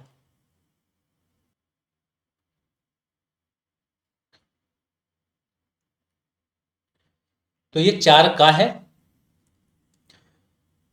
तो ये वाला गलत हो जाएगा, ये सही हो जाएगा। अगले उस पर चलते हैं। उत्तर प्रदेश जन्म मृत्यु पंजीकरण अधिनियम, अब ये अधिनियम पर आ गए, जो एक्ट है 1969 का, इसके संबंध में कौन कौन से कथन सत्य हैं ये बताना है आपको। तो यह अधिनियम 1 जनवरी 1980 को लागू हुआ था। कुछ लोग कंफ्यूज होते हैं कि 1969 में अधिनियम बन गया, पास भी हो गया और 80 में लागू हुआ। हाँ, ये सही है, लागू बहुत लेट से हुआ था। कोई भी एक्ट तब लागू होता है जब भारत के राजपत्र में उसका प्रकाशन हो जाए और डेट दे दी जाए कि इस डेट से लागू होगा। जिसमें आखिरी बार संशोधन कब किया गया था? 11 अगस्त 2023 को। बिल्कुल सही बात है, सरकार ने उसमें आधार जोड़ा था कि जन्म मृत्यु प्रमाण पत्र अब बहुत सारी जगह पे अनिवार्य कर दिया गया और आधार को इसके साथ जोड़ दिया गया। जन्म मृत्यु पंजीकरण केंद्रीय सूची का विषय है। आप लोग बताइए, क्या ये केंद्रीय सूची का विषय है? ये समवर्ती सूची का विषय है। जनगणना केंद्रीय सूची का विषय, जो कि देश की जनगणना में काम आता है। बिल्कुल काम नहीं आता है, जनगणना अपनी अलग होती है। लेकिन सरकार अब इसका जो जन्म मृत्यु प्रमाण पत्र है ना, इससे जनगणना का अनुमान जरूर लगा लेगी आगे चल के ना। अब सरकार के पास होगा कितने जन्म पंजीकृत हो रहे हैं, कितनी मृत्यु, क्योंकि ये अनिवार्य कर दिया। पहले क्या, बहुत सारे लोगों की मृत्यु हो रही है, मृत्यु प्रमाण पत्र है ही नहीं, किसी का बनता ही नहीं था। तो क्या हो जाएगा इसका? दूसरा गलत हो जाएगा, पहला सही हो जाएगा। जन्म मृत्यु पंजीकरण अधिनियम 1969 के संबंध में कौन कौन से कथन सत्य हैं? ध्यान से पढ़ना, यहाँ पे क्लियर हो जाएंगी बहुत सारी चीजें। इस अधिनियम के तहत सबसे बड़ा अधिकारी भारत का रजिस्ट्रार जनरल होता है, जिसे महापंजीयक बोला जाता है। बिल्कुल सही बात है। तो इसकी नियुक्ति केंद्र सरकार राजपत्र, पथ नहीं है, पत्र है। एक व्यक्ति ने, एक स्टूडेंट था, उसने क्या है, इसको पथ पढ़ लिया था, इसको गलत कर दिया कि ये हो सकता है पत्र, जानबूझ के डाला गया। प्रशासन द्वारा करती है, बिल्कुल सही है। इस अधिनियम के तहत राज्य सरकार का सबसे बड़ा अधिकारी कौन होता है? क्या रजिस्ट्रार होता है? नहीं, मुख्य रजिस्ट्रार। राज्य सरकार का सबसे बड़ा अधिकारी कौन होता है? मुख्य रजिस्ट्रार। तो ये क्या हो जाएगा? गलत हो जाएगा, ये सही हो जाएगा। अगले उस पर चलते हैं। अच्छा, ये बीपीओ पेड बैच की जानकारी है। जो लोग भी चाहते हैं कि उनकी तैयारी को एक नया आयाम मिले, देखिए फ्री क्लासेज तो यूट्यूब पर मिल ही रही हैं, वो तो आप लोग कर ही रहे होगे, बट बहुत सारा अंतर होता है। यहाँ पर अगर आप 60 से 70 नंबर तक पहुँचते हो, तो यहाँ पे जो लोग हैं वो 90 to 95 नंबर तक पहुँच चुके हैं, उनका एक लेवल आ चुका है। क्योंकि एक माहौल मिलता है, तैयारी, स्ट्रेटजी, ग्रुप कॉल, बहुत सारी चीज़ें होती हैं जो आप में एडिशन कराती हैं। तो सपोज करो अगर 70 नंबर पे हो आप, 75 कट ऑफ गया, तो आप 74 पर भी हो, कोई मायने नहीं। ऐसी पढ़ाई करो जो आपकी 10 या 15 नंबर कट ऑफ से ऊपर ले जाए। यहाँ पर आपको सिंगल पीडीएफ मिल जाएगी पंचायती राज की, ठीक है। सिंगल पीडीएफ आपको कंप्यूटर की मिल जाएगी। टॉपिक वाइज एमसीक्यू टेस्ट हैं 15 + 12, 27 टॉपिक वाइज एमसीक्यू टेस्ट सिर्फ पंचायती राज पर है, और हर टेस्ट में 150 से 200 क्वेश्चन है।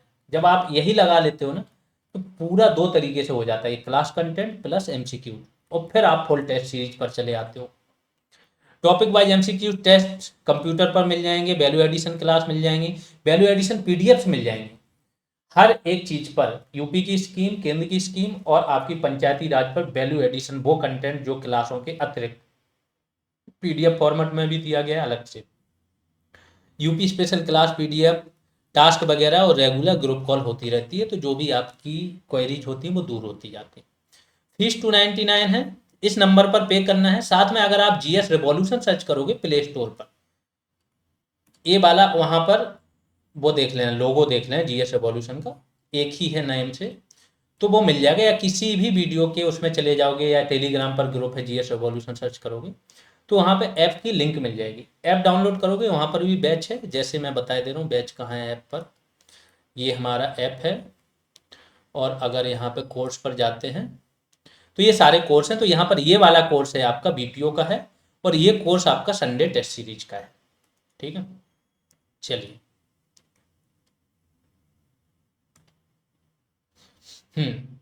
तो डायरेक्ट पे कर सकते हो, इस नंबर पर पे कर सकते, ये नेम देख लेना, और टेलीग्राम या व्हाट्सएप में से किसी एक पर भेज देना। कोई क्वेरी है तो इस नंबर पर आप फोन कर सकते हो। आगे चलते हैं। निम्न में से भारत के रजिस्ट्रार जनरल का कौन सा कार्य नहीं है? देखो, रजिस्ट्रार जनरल यानी कि महापंजीयक, मेन अधिकारी है, बात हो चुकी है इसके बारे में। इसका कौन सा कार्य नहीं है? मुख्य रजिस्ट्रारों की गतिविधियों का समन्वय एवं एकीकरण करना, बिल्कुल है। मुख्य रजिस्ट्रारों की नियुक्ति तथा स्थानांतरण करना, अभी मैंने बताया मुख्य रजिस्ट्रारों की नियुक्ति कौन करता है? राज्य सरकार, वो भी गजट में प्रकाशन द्वारा। इंडिपेंडेंट व्यक्ति होता है ये रजिस्ट्रार जनरल जो भारत का है, इस पर कोई कार्रवाई नहीं कर सकता है, शिकायत कर सकता है वो भी राज्य सरकार से, ठीक है। तो ये भी इंडिपेंडेंट व्यक्ति है, जैसे चुनाव आयोग होता है आपका, इलेक्शन कमीशन ऑफ इंडिया और स्टेट इलेक्शन कमीशन, वैसे ये व्यक्ति होता है। समन्वय करता है, इनमें एकीकरण करता है, पोर्टल सीआरएस प्रोवाइड कराता है, बोलता है इसी पोर्टल पे सारा काम करना। अगले उस पे चलते हैं, तो बस ये गलत हो जाएगा, ये काम नहीं है। जन्म मृत्यु पंजीकरण अधिनियम 1969 के संबंध में कौन कौन से कथन सत्य हैं? मुख्य रजिस्ट्रार भारत के रजिस्ट्रार जनरल द्वारा अनुमोदित पोर्टल का प्रयोग करके ही जन्म मृत्यु का पंजीकरण कराएगा। बिल्कुल, अभी ये लागू हो गया है। सीआरएस पोर्टल होता है, सिटीजन रजिस्ट्रेशन सिस्टम, इस पर ही इनका रजिस्ट्रेशन होता है, या सिविल रजिस्ट्रेशन सिस्टम। ठीक है। मुख्य रजिस्ट्रार के नीचे जिला रजिस्ट्रार होता है, बिल्कुल सही बात है। जिला रजिस्ट्रार के नीचे जो सबसे छोटी इकाई हो, जो मूल इकाई होती है, वो होती है रजिस्ट्रार। जो जन्म मृत्यु का पंजीकरण करेगा, प्रमाण पत्र देगा, वो यही व्यक्ति होता है धारा 7 द्वारा नियुक्त। इसकी अधिनियम की धारा 7 के द्वारा इसकी नियुक्ति होती है, बिल्कुल सही। तो दोनों कथन सत्य हो जाएंगे आपके। अगले उस पर चलते हैं। जन्म मृत्यु पंजीकरण अधिनियम 1969, इसके संबंध में कौन कौन से कथन सत्य हैं, ये आपको बताने। इसकी धारा 8 कहती है कि व्यक्तियों को जन्म तथा मृत्यु का पंजीकरण कराना आवश्यक है, बिल्कुल सही बात है, कहती है। इसकी धारा 13 कहती है, ये देखो धाराएं आपको जितनी क्लास में कराई गई हैं जो इंपॉर्टेंट है किसी भी, जैसे क्षेत्र पंचायत तथा जिला पंचायत अधिनियम की मुश्किल से 8 से 10 धाराएं इंपॉर्टेंट है, वो लिखा देंगे, वो आपको याद करनी है। जन्म मृत्यु पंजीकरण की भी 6 से 7 धाराएं इंपॉर्टेंट है, तो वो आपको पढ़नी है, पूछी जा सकती हैं। ठीक है। अब क्यों लोग बोलेंगे कि ऐसे तो हर चीज पढ़नी है, ध्यान रखो यहाँ पे फाइट बाकी लोगों की तरह नहीं हो रही है कि आप कैसे भी करके थक हार के पहुंच गए 75 या जो भी कट ऑफ है उसके आसपास। यहाँ पर अब जो फाइट हो रही है ना, वो हो रही एक एक मार्क्स के लिए। सपोज करो भूल भटक के एक क्वेश्चन भी पूछ दिया गया, तो वो आप लोगों से क्यों बच के जाए, जब आप लोगों का ये लेवल आ चुका है कि सारी चीजें तो आप पढ़ ही चुके हो। तो वो एक एक क्वेश्चन की फाइट हो रही है, इसलिए हम लोगों को वो सारी चीजें देखनी है जहां से क्वेश्चन बन सकते हैं। तो इसकी धारा 13 क्या कहती है? जन्म एवं मृत्यु के पंजीकरण का प्रमाण पत्र रजिस्ट्रार देगा। 7 तो रजिस्ट्रार की नियुक्ति करता है। धारा 12 ऐसा कहती है, 13 नहीं कहती। धारा 13 क्या है? जन्म और मृत्यु पंजीकरण की जो सूचना है उसमें अगर आप देरी करते हो तो उस पर आप पे क्या जुर्माना लगेगा, 2 रुपये, 5 रुपये और 10 रुपये, इतना ही लगता है, इसकी बात करती है। तो ये गलत हो जाएगा। अगले उस पर चलते हैं। उत्तर प्रदेश जन्म मृत्यु पंजीकरण नियमावली, एक अधिनियम बनता है, जैसे आपका बना सिटीजनशिप अमेंडमेंट एक्ट, CAA। अब ये एक्ट बना दी, इसमें लिख दिया कि भारत को ये नागरिकता इन इन लोगों को मिलेगी, जो बांग्लादेश हैं, पाकिस्तान, अफगानिस्तान के गैर मुस्लिम लोग हैं, उनको मिलेगी, ऐसा लिख दिया। अब क्या क्या क्राइटेरिया होगा, कितने साल वो भारत में रहेंगे तब मिलेगी नागरिकता, और क्या क्या डॉक्यूमेंट चाहिए, कैसे क्या नहीं, ये सारी चीज़ें अधिनियम में नहीं होती। इसके लिए क्या होता है, नियमावली बनती है। ये नियमावली बनाने का अधिकार दिया जाता है सरकार को, कार्यपालिका। केंद्र, जैसे संसद का नियम है तो केंद्र सरकार को दिया जाए। ऐसे ये अधिनियम बना, जन्म मृत्यु पंजीकरण अधिनियम, लेकिन इसकी नियमावली बनाने का अधिकार किसने सरकार को मिला? उसने नियमावली बनाई। इस नियमावली के में क्या है कि जन्म मृत्यु का पंजीकरण 21 दिनों के अंदर आपको कराना अनिवार्य है, बिल्कुल सही बात है, नहीं तो विलंब शुल्क देना पड़ेगा। अगर आप 21 दिन से 30 दिन के बीच में, मतलब विलंब तो हो चुका है आपका, लेकिन 30 दिनों से ज्यादा का नहीं हुआ, तो आप क्या करोगे, 2 रुपये विलंब शुल्क आपको देनी पड़ेगी। ये भी बिल्कुल सही है। ठीक है। अगर 30 दिन से 1 साल है तो फिर 5 रुपये है। 1 साल से ज्यादा है तो आपको SDM की अनुमति भी लेनी पड़ेगी, प्लस 10 रुपये विलंब शुल्क। ठीक है। तो इसमें क्या हो जाएगा, दोनों कथन सत्य है। अगले उस पर चलते हैं। क्षेत्र पंचायत के लिए निर्वाचन नामावली के संबंध में कौन से कथन सही हैं? अब क्षेत्र पंचायत तथा जिला पंचायत अधिनियम की बात हो रही, ठीक है। तो इसमें जो निर्वाचन नामावली तैयार होती है, तो आपको पता है पंचायत की बात हो रही है, नगर पालिकाओं की नहीं हो रही है। स्टेट इलेक्शन कमीशन ही बनाएगा, तो कैसे बनाएगा? क्षेत्र पंचायत के लिए निर्वाचन नामावली के लिए राज्य चुनाव आयोग द्वारा अलग से नामावली तैयार की जाती है। आपको लगता है कि ग्राम पंचायत के लिए अलग से करेगा, क्षेत्र के लिए अलग, जिला के लिए अलग? ऐसा नहीं। जो अलग अलग ग्राम पंचायत हैं उनके वार्ड, पंचायतों के लिए वार्ड के लिए अलग अलग नामावली बनती है, सारे वार्डों को मिला के गाँव की बन जाती है। अब उस क्षेत्र पंचायत में सारे ग्राम ही तो हैं, तो जितने भी ग्राम हैं सबकी नामावली को सम्मिलित रूप से सम्मिलित कर दिया जाता है, तो वो क्या बन जाती है, क्षेत्र पंचायत। तो इसमें कौन सा सही हो जाएगा? क्षेत्र पंचायत की निर्वाचन नामावली उस क्षेत्र में आने वाले सभी ग्राम पंचायतों की सम्मिलित निर्वाचन नामावली से मिलकर बनाई जाती है। आ जाते हैं, क्षेत्र पंचायत के प्रमुख तथा उप प्रमुखों के निर्वाचन हेतु कौन कौन से कथन सत्य है? इंपॉर्टेंट क्वेश्चन है, थोड़ा सा ट्रिकी होता है, लेकिन जितने स्टूडेंट पुराने होंगे अब वो ऐसे क्वेश्चनों की आदी हो गए होंगे, वो उनको देखते ही सॉल्व हो जाते हैं। ठीक है, आते हैं क्वेश्चन पर आते हैं। क्षेत्र पंचायत के प्रमुख का निर्वाचन उसके सदस्यों में से ही होता है, जो कि एक प्रत्यक्ष निर्वाचन। पहला पोर्शन सही है, सदस्यों में से ही होता है, लेकिन ये प्रत्यक्ष नहीं अप्रत्यक्ष है। सदस्यों का निर्वाचन क्या होता है? प्रत्यक्ष होता है। क्षेत्र पंचायत के जो सदस्य हैं वो प्रत्यक्ष निर्वाचन क्षेत्रों से चुन के आते हैं। क्षेत्र पंचायत की बात हो रही तो बीडीसी बोला जाता है इनको। ठीक, क्षेत्र पंचायत के निर्वाचित सदस्यों में से किसी पद की रिक्ति, अगर जो बीडीसी हैं सारे नहीं चुन के आए, कुछ रह गए, तो क्या उनके चुनाव को आगे के लिए स्थगित किया जा सकता है? तो ये गलत हो जाएगा, ये गलत हो जाएगा, यानी कि इनमें से कोई नहीं, दोनों कथन गलत हैं। अगले उस पे आते हैं, पंचायतों के प्रमुखों के कार्यकाल के संबंध में। पंचायती राज के 3 स्तर होते हैं, ग्राम, क्षेत्र और जिला। तो इनके जो हेड होते हैं अलग अलग स्तर पे, इनके कार्यकाल के संबंध में कथन बताना है आपको। ग्राम प्रधान का कार्यकाल उसके निर्वाचित होने के तुरंत बाद शुरू हो जाता है। इसमें मैंने एक ट्रिक बताई थी, सब लोगों को फिर से समझ लो। वह व्यक्ति जो जनता द्वारा डायरेक्ट चुना जाए, जनता डायरेक्ट उसको चुन ले, उसका कार्यकाल प्रथम बैठक से शुरू होता है। और वह व्यक्ति जो जनता द्वारा डायरेक्ट ना चुना जाए, सदस्यों द्वारा चुना जाए, उसका कार्यकाल चुनते ही शुरू हो जाता है, जैसे उसका चुनाव। बस इतना समझ लो, यहां से निकल आए। तो ग्राम प्रधान डायरेक्ट चुना जाता है जनता द्वारा, तो इसका निर्वाचित होने के तुरंत बाद नहीं शुरू होगा, प्रथम बैठक के बाद होगा, ये गलत हो जाएगा। क्षेत्र पंचायत के प्रमुख का कार्यकाल क्षेत्र पंचायत की प्रथम बैठक के उपरांत शुरू होता है। ये चूंकि डायरेक्ट नहीं चुना जाता, इनडायरेक्ट, इनडायरेक्ट चुना जाएगा अगर, तो इसका चुनने जिस दिन चुना गया उसी दिन से इसका शुरू हो जाएगा। क्यों, मैं बताता हूँ। सपोज करो कि सदस्य चुने, बीडीसी सदस्य चुन लिए गए, अब बैठक हुई, पहली बैठक क्षेत्र पंचायत की, उसमें अध्यक्ष नहीं चुना गया, चुन ही नहीं पाया अध्यक्ष, है ना। कई बार 3-4 बैठकें लग जाती हैं अध्यक्ष का चुनाव होने में, तो क्या इसका कार्यकाल बिना चुनने से पहले ही शुरू हो जाएगा? ऐसा तो नहीं होगा ना। ठीक है, तो ये गलत है। तो जिस दिन इसका चुनाव होगा वहीं से इसका कार्यकाल शुरू हो जाएगा, क्योंकि कम से कम एक बैठक तो लगेगी लगेगी इसके चुनाव के लिए। जिला पंचायत के प्रमुख का कार्यकाल उसके निर्वाचित होने के तुरंत बाद शुरू हो जाता है, ये सही है, क्योंकि यह प्रत्यक्ष चुनाव होता है इसका, और जैसे निर्वाचित होता है शुरू हो जाता है। जिला पंचायत के प्रमुख का कार्यकाल जिला पंचायत की प्रथम बैठक के उपरांत शुरू होता है। जिला पंचायत का प्रमुख है, इसका कार्यकाल चुनते ही, यानी कि ये सही है, तो ये अपने आप गलत हो जाएगा, तो केवल सी सही हो जाएगा। अगले उस पे आते हैं, 1 मिनट। उत्तर प्रदेश क्षेत्र पंचायत तथा जिला पंचायत अधिनियम 1961 के संबंध में कौन कौन से कथन सत्य हैं, ये बताना है आपको। इसकी धारा 16 क्षेत्र पंचायत के प्रमुख या उप प्रमुख को राज्य सरकार द्वारा हटाए जाने के संबंध में प्रावधान करती। बिल्कुल, आखिरी धारा है क्षेत्र पंचायत से रिलेटेड। फिर जिला पंचायत का आ जाएगा 17 से।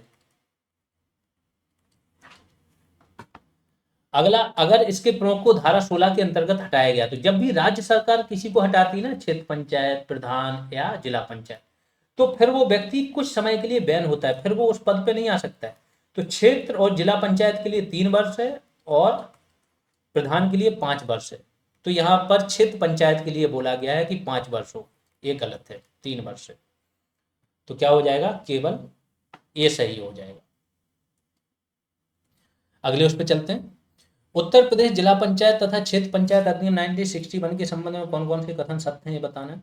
इसकी धारा 17 जिला पंचायत की स्थापना का प्रावधान करती है, अभी मैंने बताया, बिल्कुल करती है। इसकी धारा 18 जिला पंचायत की संरचना, जब किसी चीज की स्थापना हो जाएगी तो अगला जो धारा होगा ना, वो उसका संगठन की बात ही होगी, कि उसकी संरचना क्या होगी, कितने अध्यक्ष होंगे, कितने उपाध्यक्ष होंगे, कितने सदस्य होंगे। तो धारा 18 बिल्कुल इसका प्रावधान करती है, और जो इसका पीठासीन अधिकारी होगा, प्रमुख जो होगा, तो बिल्कुल सही है, दोनों कथन सत्य हो जाएंगे। अगले उस पर चलते हैं। संयुक्त प्रांत पंचायती राज अधिनियम 1947 के संबंध में कौन कौन से कथन सत्य हैं? अधिनियम की धाराएं, केवल न्याय पंचायत की धाराएं छोड़ के सारी धाराएं याद अब तक हो जानी चाहिए। जिन्हें याद नहीं है वो 5 से लेके 7-8 धाराएं तक पर डे याद करो। इसकी धारा 41 पंचायत की लेखा परीक्षा से संबंधित है। क्या ये है? नहीं, धारा 40 लेखा परीक्षा से संबंधित है, धारा 41 बजट से संबंधित है, अपोजिट है, तो इनमें से कोई नहीं आ जाएगा। ठीक है, जितने भी टेस्ट हुए उसमें जितनी भी धाराएं आ गई, अगर वो भी आपने याद कर ली तो सारी धाराएं कंप्लीट हो जाएंगी अब तक। अगर ग्राम पंचायत द्वारा कर, शुल्क या उपशुल्क लगाया जाता है तो उसके विरुद्ध अपील कहां पर की जा सकती है? तो हर एक डाउट तो आपका केवल एक सिंगल टेस्ट से दूर हो रहा है। तो ग्राम पंचायत कोई कर, शुल्क वगैरह लगाती है तो उसके द्वारा अपील, ठीक है, उसके विरुद्ध अपील कहाँ की जाएगी? केवल विहित प्राधिकारी के समक्ष की जाएगी। न्यायालय तो यहाँ किसी भी चीज में न्यायालय को रखा ही नहीं गया है। या तो आप विहित प्राधिकारी के पास जाओगे यानी कि उच्च अधिकारी के पास, या फिर आप उसी पंचायत के पास जाओगे, बस। ग्राम पंचायत की कर लगाने की शक्ति के संबंध में कौन कौन से कथन सत्य हैं? ग्राम पंचायत पंचायत में स्थित किसी व्यक्ति की भूमि पर उपज के अनुसार कर लगा सकती है। ये समझना लोगों को बहुत इंपॉर्टेंट है। भूमि पर उपज के अनुसार जो कर लगता है ना, वो होता है लगान, जो अंग्रेज वसूलते थे। जमींदारी, रैयतवारी, महालवारी सिस्टम आप लोगों को पता हो, है ना। जमींदारी सिस्टम क्या था? 1793 लॉर्ड कॉर्नवालिस इसने लागू किया था। जो उपज होती थी उसका 50% तक अंग्रेज ले लेते थे। तो भूमि की उपज के अनुसार जब इतना शोषण हुआ हमारे किसानों का, बहुत से आंदोलन हुए, किसान ही तो मेन थे। पूरा भू राजस्व जो उनकी व्यवस्था, पैसा आता था, राजस्व किससे आता था? केवल पैदावार से, और वो अपना जो सामान बेचना उससे, दो चीजों से पैसा कमा रहे हैं। ठीक, अब उस टाइम इतने उद्योग धंधे, सेवा क्षेत्र तो था ही नहीं, सब कुछ खत्म था। सारा शोषण भी इन्हीं लोगों का हो रहा है। जब इन लोगों का शोषण हो रहा है तो जैसे ही भारत स्वतंत्र हुआ, सबसे पहले क्या खत्म हुआ? जमींदारी। लगान लगान सब खत्म हो गई। अब तो मामूली लगती है, अगर आपके पास 20-25 बीघा जमीन है तो मुश्किल से 1200-1000 ऐसे आता है आपका लगान ना, केवल नाम मात्र। उसमें ही सरकार बहुत सारे बीमा वीमा देती है, अपने आप ये एडजस्ट हो जाता है। तो उपज के अनुसार ग्राम पंचायत को कोई शक्ति नहीं दी गई, वो उपज पर नहीं लगा सकता है। ग्राम पंचायत किस पे कर लगा सकती है, ये क्लियर किए दे रहा हूँ, ठीक है। ग्राम पंचायत जो भू राजस्व, सरकार जो लगान लगाती है, जैसे मैंने बोला कि बड़ा ही नॉमिनल लगाती है, 1000-1200 ऐसे।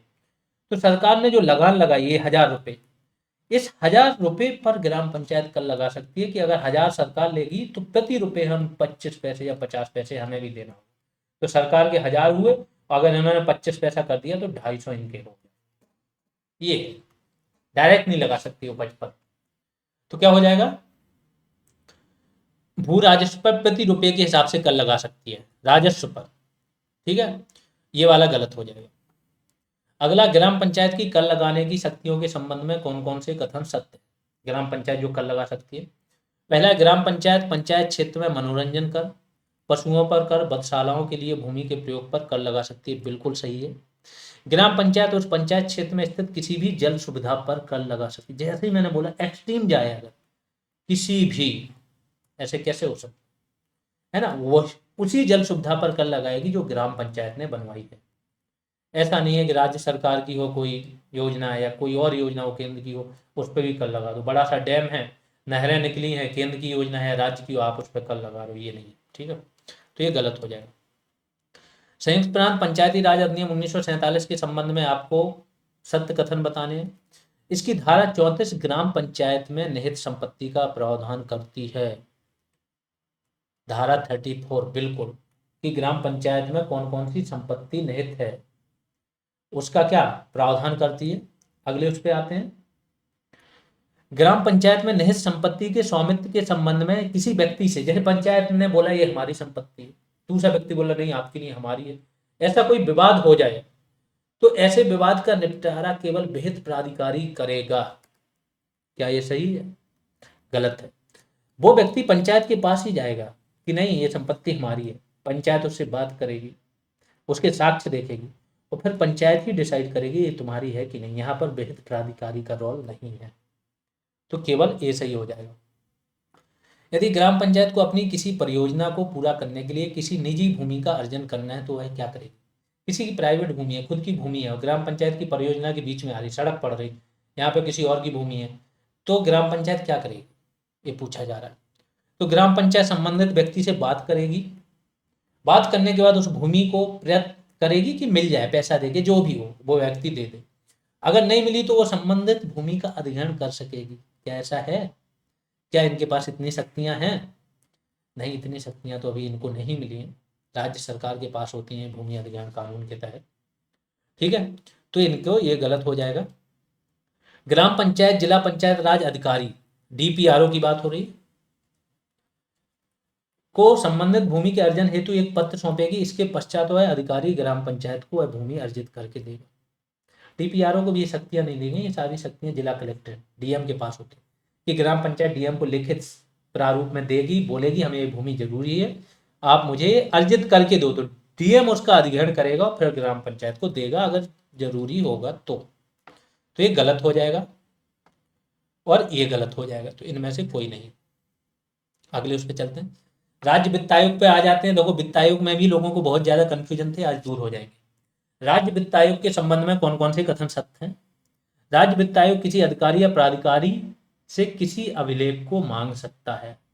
देखो जितने भी ये आयोग है ना, केंद्र के और राज्य के भी, चाहे वो संवैधानिक हो नॉन संवैधानिक, इन सबको सिविल न्यायालय की शक्तियां प्राप्त है, अर्ध न्यायाधिकरण की तरह ये काम करते हैं। तो किसी व्यक्ति को समन कर सकते हैं, पेश होने के लिए बुला सकते हैं, साक्ष्य मांग सकते हैं, रिपोर्ट मांग सकते हैं, ये सारी चीजें ये कर सकते हैं, तो ये सही है।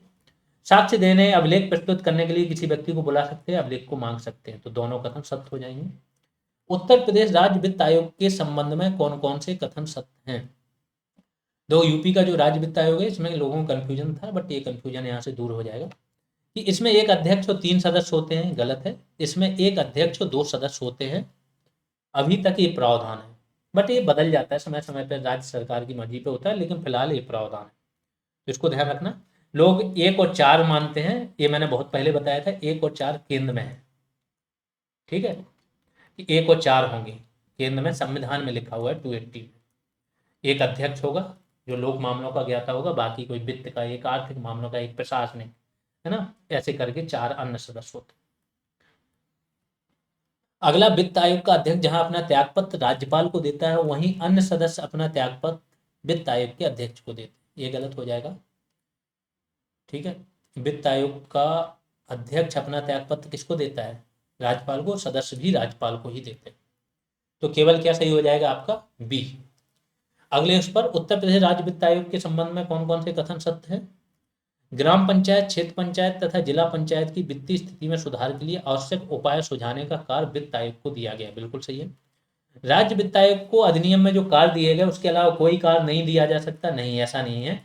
राज्यपाल को अगर जरूरी लगा कि राज्य के अंतर्गत जो भी क्षेत्रीय प्रशासन है, ठीक है, प्रशासन की इकाई, इनके वित्त को सुदृढ़ करने के लिए कोई और कार्य इनको देना जरूरी है तो वो दे सकता है। ठीक है, तो अधिनियम के अलावा भी कार्य राज्यपाल दे सकता है, तो ये वाला गलत हो जाएगा, केवल ए सही हो जाएगा। संयुक्त प्रांत पंचायती राज अधिनियम 1947 के संबंध में कौन कौन से कथन सत्य हैं बताना है आपको। इसकी धारा 33 ग्राम निधि से संबंधित है, जो गांव का फंड होता है जिसमें सारा पैसा पड़ा होता है ना, जैसे कंटेंजेंसी फंड होता है, संचित निधि होती है केंद्र की, राज्यों की, वैसे बोला गया। तो क्या धारा 33 है? नहीं, धारा 32 है, जिसमें पंचायत से संबंधित सभी प्रकार के फंड रखे जाते हैं, ये गलत हो जाएगा। ग्राम निधि में पंचायत द्वारा अर्जित की गई सभी आय, किस किस प्रकार से पंचायतों को आय मिलती है समझ लो। एक, पंचायत को आय मिलती है राज्य के करों में हिस्सा, ठीक है, कर जितने भी कर हैं उनमें विभाज्य पूल में एक हिस्सा होता है। दूसरा, राज्य द्वारा अनुदान। तीसरा, केंद्र द्वारा अनुदान, केंद्र के करों में कोई हिस्सा नहीं होता है पंचायतों।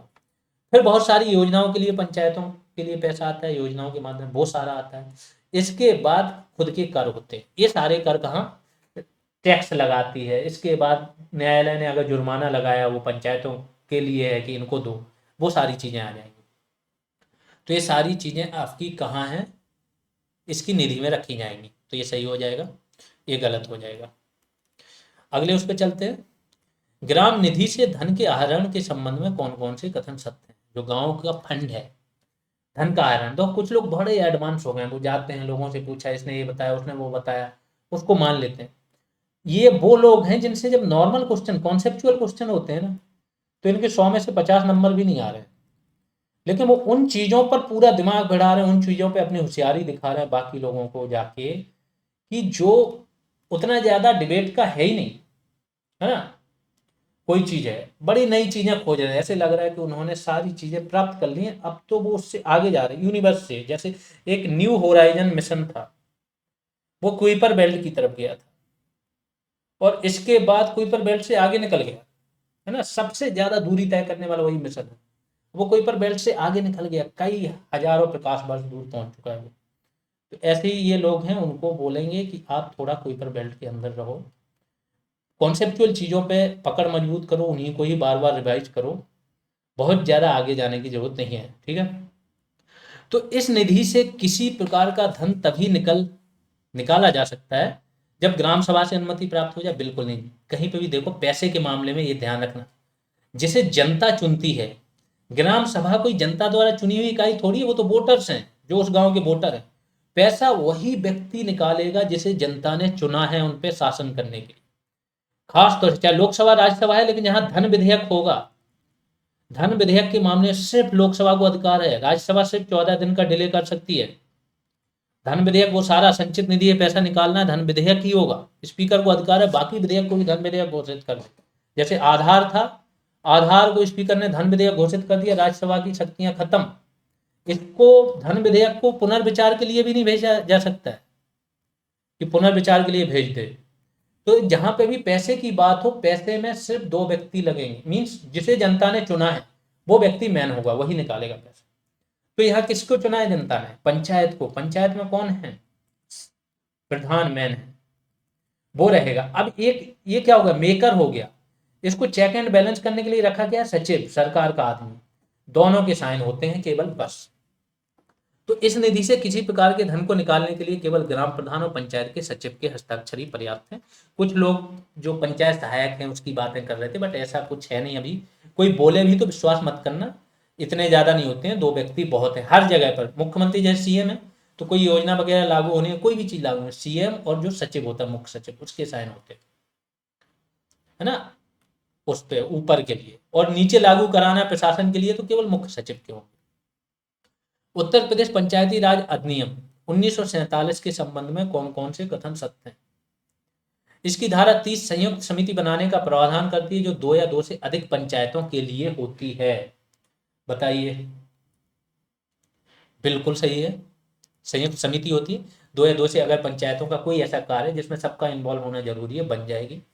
अगर इस समिति में शामिल पंचायतें हैं, अब 3 पंचायतें, उनके बीच मतभेद हो गया, है ना, आजकल हाथापाई हो जाती है, विधानसभा में हो जाती है, संसद में हो जाती है।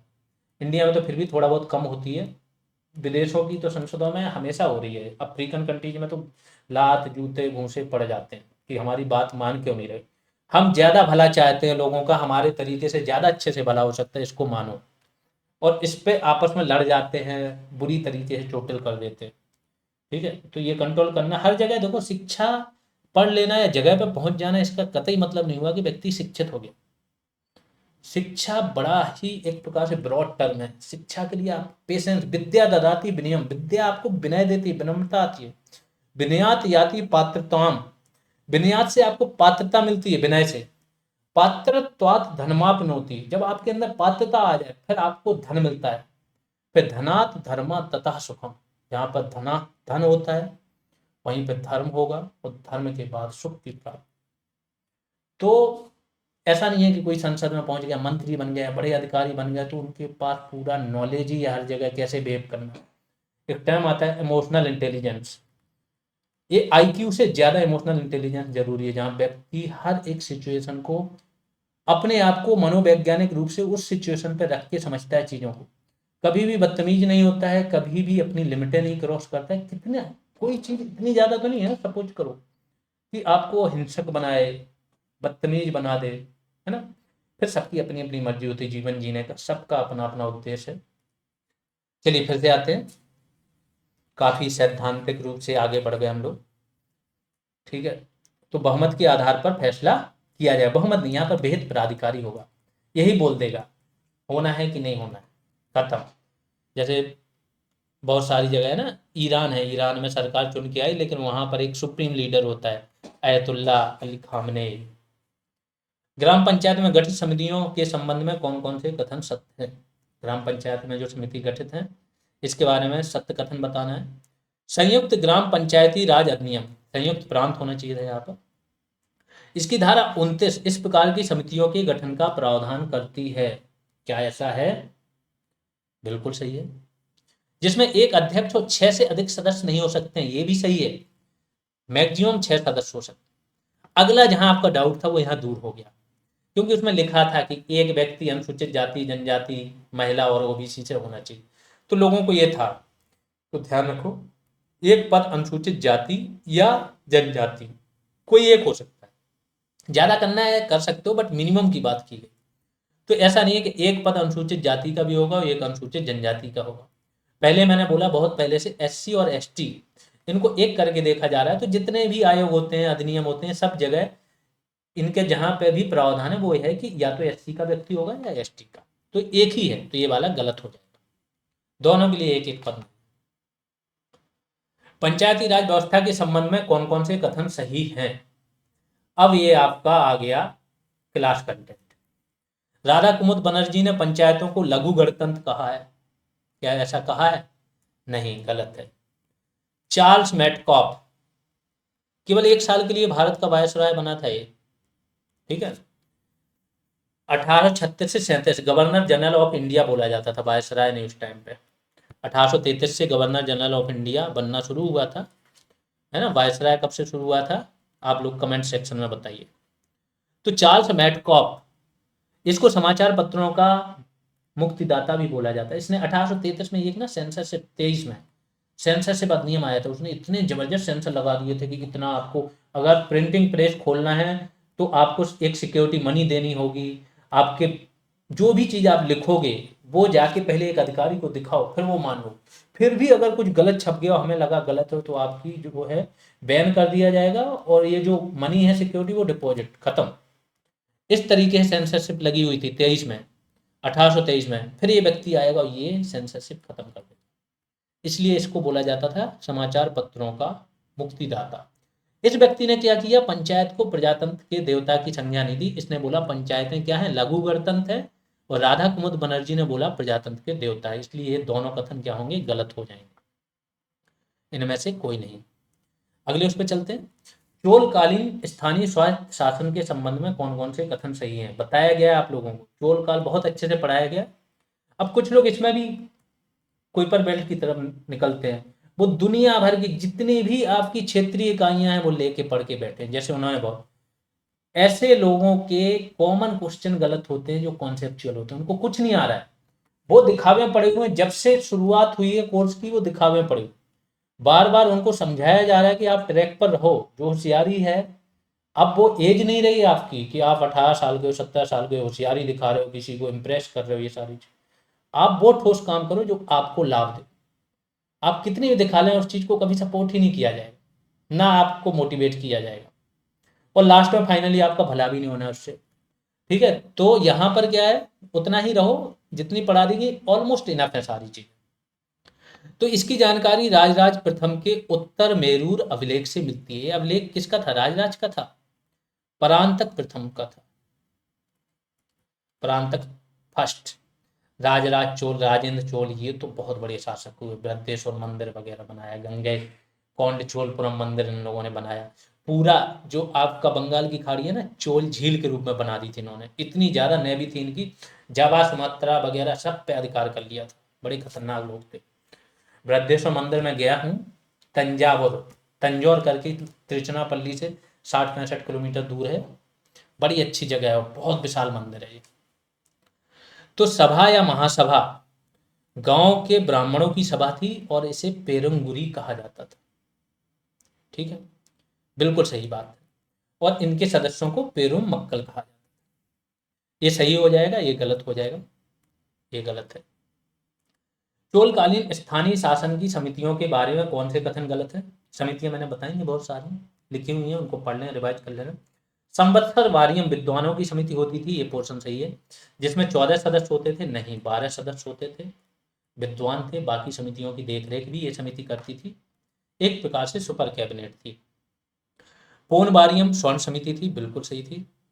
पनीटा बारियम चीनी, तो गलत पूछा गया तो यही गलत हो जाएगा, यानी कि आंसर ये होगा। अगले उस पे पंचायती राज के संबंध में कौन कौन से कथन सही हैं, सही बताना।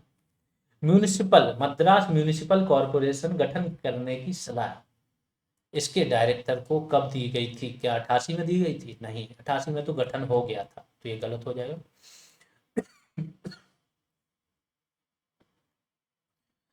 गठन आपका 88 में हो चुका था, तो दूसरा ऑप्शन सही हो जाएगा। सलाह 1 साल पहले दी गई थी 87 में, तो 1687 हो जाएगा। कुछ लोग इसमें भी कंफ्यूज होते हैं, इसलिए अलग अलग ऑप्शन कर दिए। 87 में सलाह मिली थी, 88 में गठन हुआ था। यह कॉरपोरेशन स्थानीय स्वायत्त शासन की संस्था के रूप में कार्य करते हुए दिखाई दिया। ये तो कभी दिखाई नहीं दिया, अंग्रेजों के काल में स्वायत्त शासन के रूप में कभी भी कोई भी संस्था कार्य करते हुए नहीं दिखाई दी, तो ये आपका गलत हो जाएगा।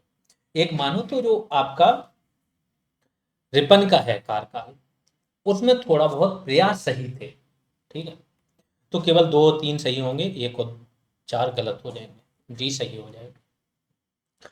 अगले उस पर ग्रामीण स्थानीय स्वशासन के बारे में कौन कौन से कथन सही है? तो लॉर्ड रिपन का प्रस्ताव 18 जून 1882 को लागू हुआ था। इसमें 1882 तो सही है, मंथ मैंने चेंज कर दिया था, आप लोगों को कमेंट सेक्शन में बताना है क्या था, ठीक है। तो ये वाला आपका क्या हो जाएगा? गलत हो जाएगा।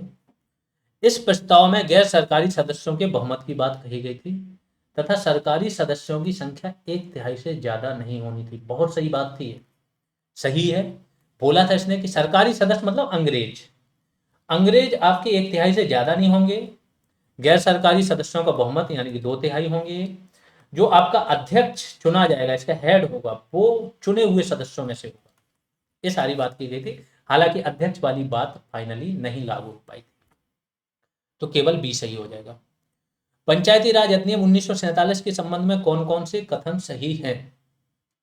इसकी धारा 32(1) मतलब इसी को क्लॉज है, ठीक है, का खागा नहीं। ग्राम पंचायतों के लिए ग्राम निधि होगी, बिल्कुल सही है। इसकी धारा 32(2) के अनुसार कार्य करते हुए होने वाले मतभेद का अंतिम निर्णय विहित प्राधिकारी का होगा, एक गलत। तो क्या हो जाएगा इसका? केवल एक सही। अगले उस पर पंचायती राज पर गठित समितियों के संबंध में कौन कौन से कथन सही हैं? पंचायती राज की समितियां जो गठित हुई हैं उसके बारे में कौन कौन से कथन सही है? बलवंत राय मेहता समिति ने अपनी रिपोर्ट 24 दिसंबर 1957 को सरकार के समक्ष प्रस्तुत की थी। क्या ये सही है? यहां पर भी मैंने डेट चेंज कर दी आपकी, वो आप लोगों को देखना है, बताना है कमेंट सेक्शन में क्या है। 1958 में राष्ट्रीय विकास परिषद ने बलवंत राय मेहता समिति की सिफारिशें स्वीकार की। क्या ये सही है? बिल्कुल सही है। 58 में जो राष्ट्रीय विकास परिषद होती थी, आप लोगों को पता है, योजना आयोग था, इसी की विकास परिषद जिसमें राज्यों की भागीदारी होती थी वो थी राष्ट्रीय विकास परिषद। यही मेन थी, यही सारे डिसीजन नीतियां बनाती थी, उनका अनुमोदन करती थी। तो केवल 2 सही हो जाएगा, नीचे ये वाला सही। बलवंत राय मेहता समिति के संबंध में कौन कौन से कथन सही हैं? इसका नाम योजना प्रोजेक्ट पर समिति था।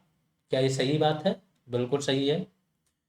इस समिति ने सिफारिश की थी कि ग्राम पंचायत, क्षेत्र पंचायत तथा जिला पंचायत का गठन प्रत्यक्ष रूप से चुने हुए प्रतिनिधियों द्वारा होना चाहिए।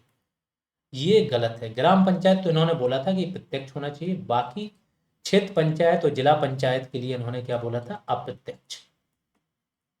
तो ये गलत हो जाएगा, केवल ए सही हो जाएगा। अगले उस पर चलते हैं। अशोक मेहता समिति के संबंध में कौन कौन से कथन सही है? अशोक मेहता ने कहा था कि पंचायत चुनाव में सभी स्तर पर राजनीतिक पार्टियों की भागीदारी होनी चाहिए, बिल्कुल सही है। जनसंख्या के आधार पर SC ST को आरक्षण की बात भी इन्होंने बोली थी, ये भी सही है। लेकिन अगर SC ST के साथ आपका महिला भी आ जाए, इसकी बात अगर पूछी जाती है तो आपको GV के राव पर जाना है आयोग, क्योंकि इसी को ही मानता है। तो दोनों कथन यहाँ पे सही हो जाए। किस समिति ने सिफारिश की थी कि जिला आयुक्त, डिस्ट्रिक्ट कमिश्नर के पद का सृजन किया जाए? कौन सी समिति थी? GV के राव। बहुत इंपॉर्टेंट समिति है, 8 वर्ष कार्यकाल की बात भी यही करेगी। जिला परिषद को विकेंद्रीकरण जिला के स्तर पर होना चाहिए, ये भी इन्होंने बोला था। बहुत सारी चीजें बोली थी। एल.एम. सिंघवी समिति के बारे में कौन कौन से कथन सत्य हैं?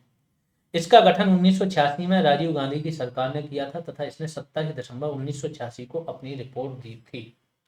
क्या ये सही है? राजीव गांधी की सरकार ने तो किया था एल.एम. सिंघवी।